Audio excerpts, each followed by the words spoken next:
फलक जो है अब कट जाएगा, मिड रिब तक भी जा सकता है और बीच तक भी कट सकता है। तो ये कटना शुरू हुआ, तो इसने क्या करा, ये कट गया इतना, ये इतना कट गया, ये इतना कट गया, ऐसे पत्तियां कट गई है। इन छोटी छोटी पत्तियों को हम लोग पर्णक कहते हैं। क्या बोलते हैं? लीफ, लेट, यानी कि पर्णक कहते हैं।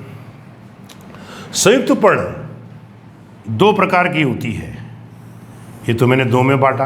अपने को एनसीईआरटी करनी है बेटा, वरना वैसे तो मॉर्फोलॉजी बहुत लंबी चौड़ी होती है, 15-15 दिन तक लेक्चर देते चलो, बहुत सारी इंफॉर्मेशन होती है, but they don't ask beyond the NCERT.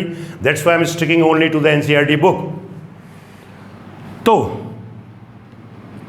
Compound leaf के अंदर एक होती है पिन्नेट ली या पिन्नेट, जिसको हम लोग बोलते हैं पिच्छकी। अब पिच्छकी वाली जो होती है वह आपकी यूनिपिन्नेट हो सकती है, यूनिपिन्नेट, यानी कि एक पिच्छकी, जिसमें क्या होगा, केवल एक पिच्छक जो है आपको देखने को मिलेगा।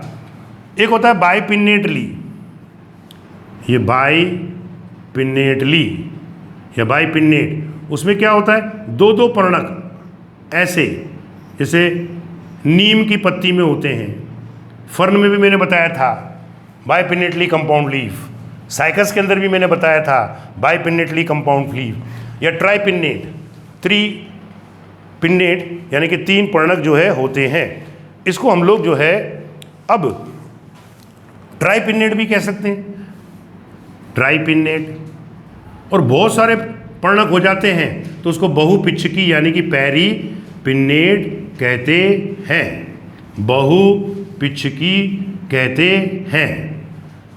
कंपाउंड के अंदर पिन्नेट के बाद में एक होती है हस्ताकार, हस्ताकार यानी कि पामेट। पामेट वाले को यदि आप देखोगे तो पर्णवृंत के सिरे पर से हथेली की उंगलियों के समान आपको पत्तियां निकलती हुई दिखाई देंगी। ये रही ऐसे, यूं, तो इसको बोलेंगे पामेट। और इसका एग्जाम्पल होता है सिल्क, कॉटन। कौन होता है? सिल्क, कॉटन होता है।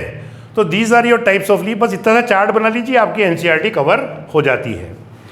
अब आता है हमारे पास में दूसरा पॉइंट कि पत्तियों के अंदर जो शिराएं होती हैं वह कैसे व्यवस्थित होती हैं, और पत्ती में शिराओं की व्यवस्था को हम लोग क्या कहते हैं। That is what I am going to talk about, venation. What is venation? Arrangement of the veins in the leaf is called your venation. ये वेनेशन रहा, शिरा विन्यास जिसको अपन लोग कहते हैं। ये दो प्रकार का होता है, एक कहलाता है रेटिकुलेट वेनेशन और एक कहलाता है पैरेलल वेनेशन। रेटिकुलेट का मतलब हो गया जाली का व्रत। जाली का व्रत का जैसे आप देखिए पीपल की सूखी हुई पत्ती, वो हमको ऐसे जाली जाल, उसके अंदर सूखी हुई पत्ती के अंदर आपको ये शिराएं देखने को मिलती है। कई बार गाँवों के अंदर पड़ी हुई मिल जाती है। ये सूखी हुई पत्ती हमारे पास में मिली, तो ये आपको किस में मिलेगा? ये आपको मिलेगा डाइकॉट के अंदर, यानी कि द्विबीजपत्रियों के अंदर। लेकिन आपको मालूम है कि साइंस के अंदर हर जगह पर अपवाद होते हैं। तो एक्सेप्शन, ऐसी द्विबीजपत्री पत्ती जिसके अंदर की रेटिकुलेट वेनेशन ना होकर पैरेलल होता है, वो कौन सी है तुम्हारे पास में? वो है तुम्हारे पास में कोरिम्बियम। एक है हमारे पास में इरिंजियम। ऐसे बहुत सारी होती हैं, लेकिन अक्सर ये दो को ही पूछते हैं, कोरिम्बियम, इरिंजियम। और पैरेलल वाली के अंदर क्या होगा कि शिराएं जो होगी they will run parallel to each other, यानी कि वो एक दूसरे के समानांतर चलेंगी। जिसमें मिड रिब जो होती है वो सबसे अधिक मोटी होती है। तो पैरेलल का मतलब हो गया समानांतर, समानांतर का मतलब हो गया कि the waves they are running parallel to each other. Where will you look for that? तो आंसर हुआ तुम्हारे पास के अंदर मोनोकॉट। एक बीज पत्रियों के अंदर आपको यह देखने को मिलेगी। अब इसमें भी अपवाद हैं, एक्सेप्शंस हैं। एक्सेप्शंस कौन कौन से हैं? एक है स्माइलेक्स, एक है एलोकेशिया, एक है डायोस्कोरिया। ये अपवाद होते हैं, ये एक बीज पत्री है मगर उनके अंदर समानांतर शिराविन्यास देखने को नहीं मिलता है। Okay, now we are moving towards the another point, that is your पर्णविन्यास, यानी कि फिलोटैक्सी। फिलोटैक्सी के बारे में हम लोग जो है बात करने जा रहे हैं। तो फिलोटैक्सी को हिंदी में क्या कहते हैं? तो फिलोटैक्सी को हम लोग पर्णविन्यास कहते हैं। व्हाट इज पर्णविन्यास? What is phyllotaxy? Arrangement of the leaves on the main axis of the plant is called your phyllotaxy, यानी कि पादप के मुख्य अक्ष पर पर्ण की व्यवस्था को हम लोग फिलोटैक्सी कहते हैं। ये फिलोटैक्सी जो होती है वह 3 प्रकार की होती है। एक कहलाती है ऑल्टरनेट, एक कहलाती है अपोजिट और एक कहलाती है वर्ल्ड। ऑल्टरनेट का मतलब हो गया एकांतर, अपोजिट का मतलब हो गया सम्मुख, वर्ल्ड का मतलब हो गया चक्रीय। एक ही इशारे के अंदर समझ में आ जाएगी। ये तना है और इसकी ये पर्व संधि है, यानी कि नोड है। एक नोड से अगर एक लीफ पैदा होती है, जैसे ये पैदा हो गई, इससे ये पैदा हो गई, इससे ये पैदा हो गई, तो इसको अपन एकांतर कहते हैं। इसके एग्जाम्पल जो अपने को दे रखे हैं उसका कोड हो गया CMS। CMS का मतलब C फॉर चाइना रोज, गुड़हल को कहते हैं। दूसरा मस्टर्ड, सरसों को कहते हैं। तीसरा सनफ्लावर, सूरजमुखी को कहते हैं। सम्मुख पे आइए। सम्मुख में क्या होगा? एक नोड से 2 लीफ पैदा होंगी। कैसे? एक इधर सामने और एक इधर सामने। इधर सामने सम्मुख हो गया, आमने सामने opposite, we can say it. इसका जो एग्जाम्पल है दैट इज योर कैलोट्रोपिस। अपने को NCERT के एग्जाम्पल याद करने हैं बेटा, ध्यान रखना। अब आता है हमारे पास में चक्रीय। चक्री के अंदर ये तना हो गया, इसमें क्या होगा? एक नोड से मैनी लीव्स विल अराइज, अनेक पत्तियां जो होती हैं वह पैदा होती हैं। कैसे? 1 2 3 4 5 ऐसे ये पत्तियां जो होती हैं वह एक ही पर्व संधि से उत्पन्न होती हैं। और इसका जो एग्जाम्पल है हमारी किताब में दे रखा है एल्स्टोनिया। क्या एग्जाम्पल दे रखा है? एल्स्टोनिया। ओके, ये हमारा हो गया क्या? फिलोटैक्सी। अब modification of the leaf is also there. You see different types of leaves they get modified to perform the different functions.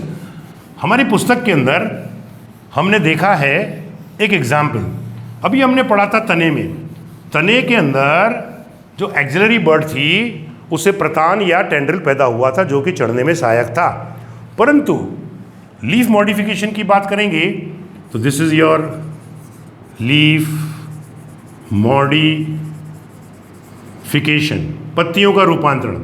इसमें क्या होता है कि पत्तियां जो होती हैं वो टेंड्रिल के अंदर रूपांतरित हो गई, ऐसे ये प्रतान के अंदर रूपांतरित हो जाती हैं, जिसको बोलते हैं लीफ टेंड्रिल। बनता है क्वेश्चन, मटर के अंदर टेंड्रिल एक्सिलरी बर्ड से पैदा नहीं होता है बल्कि पत्ती से उत्पन्न होता है। अब कुछ पत्तियां ऐसी होती हैं, अब अपन पालक खाते हैं, बथुआ खाते हैं, धनिया खाते हैं, मेथी खाते हैं। क्यों खाते हैं? क्योंकि उनके अंदर भोजन होता है, तो वो आपकी क्या हो गई? स्टोरेज लीव्स हो गई। कुछ पत्तियां जो होती हैं जैसे कि इंसेक्टिवोरस प्लांट के अंदर देखिए, इंसेक्टिवोरस प्लांट यानी कि कीटहारी पौधों को यदि आप देखोगे, कीटहारी पौधे आपने देखे। अब इन कीटहारी पौधों को आप देखोगे कि ये तना और ये पर्णव्रंत रहा। अब पर्णव्रंत यानी कि पीट्यूल के आगे लीफ आनी चाहिए, तो लीफ तो नज़र नहीं आई, ये मटका नज़र आ गया अपने को, जिसको अपन घट कहते हैं, जिसको अपन लोग पिचर कहते हैं। तो ये किससे पैदा हुआ?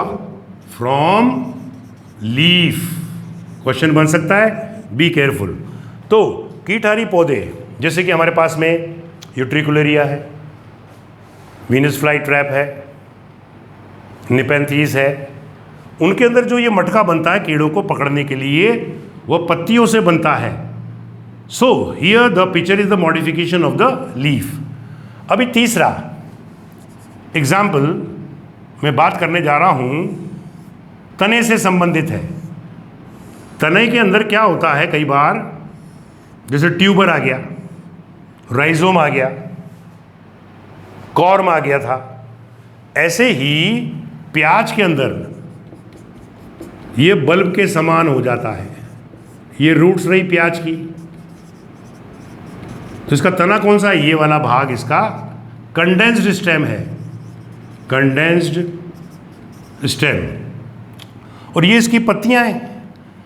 अब इसमें दो तरह की पत्तियां होती हैं, एक तो सूखी वाली पत्तियां जिसको कि अपन लोग स्केली लीव्स कहते हैं, शल की पत्तियां, उसको अपन खाते नहीं हैं। और जो ये मांसल पत्तियां होती हैं, फ्लैशी लीव्स जो होती हैं, फ्लैशी लीव्स, इनके अंदर सास यानी कि सल्फर एलील सल्फाइड नामक रासायनिक पदार्थ होता है। जब प्याज को काटते हैं तो ये रसायन के कारण हमारी आंखों में आंसू आने लगते हैं।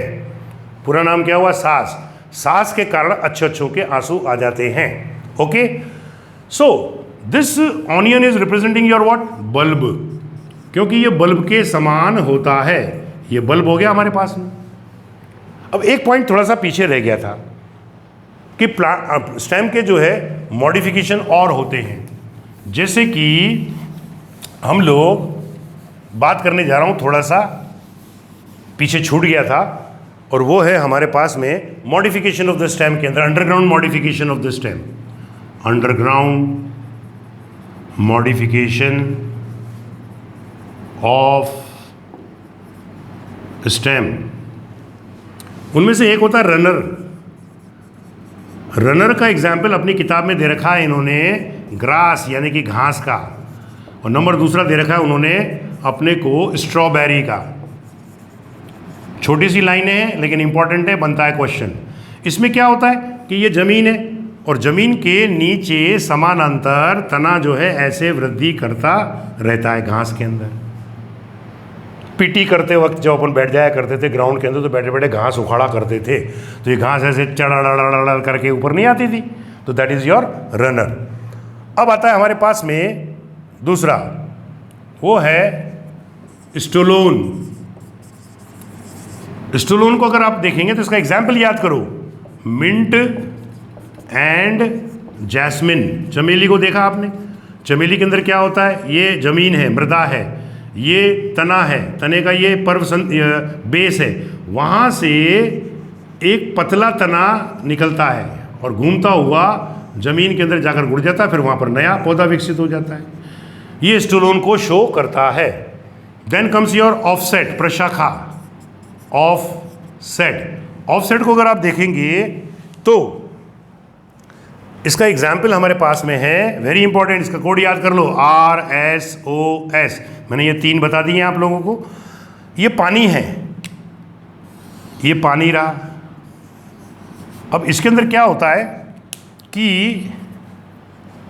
ये तना जो होता है वो अंदर की तरफ ऐसे रहता है, और उसकी पर्व संधि से टफ्ट ऑफ लीव्स, पत्तियों का गुच्छा जो होता है वो बाहर की तरफ निकला हुआ नज़र आता है, और नीचे की तरफ हमको जो है रूट्स नज़र आती हैं। इस तने को हम लोग ऑफसेट कहते हैं। Now we are moving toward the fourth one, S, that is your sucker. Sucker का एग्जाम्पल आप देख लीजिए, बनाना, केला, पाइनएप्पल, अनानास और क्राइजेंथियम। ये क्राइजेंथियम मिल गया। इसमें क्या होता है कि ये ज़मीन है, ज़मीन के अंदर तना यूं चल रहा है ऐसे, और फिर वो तिर्यक हो जाता है, ऑब्लिक, और फिर वो बाहर की तरफ आ जाता है। इस प्रकार के तने को हम लोग जो है सकर कहते हैं। Okay, so this is all about root, stem and leaves, morphology जो कि हमने बात करी है। इसके बाद में हम लोग बात करेंगे पुष्पक्रम की, यानी कि इन्फ्लोरेसेंस की। वो बात की जाएगी अगले एपिसोड में। Thank you.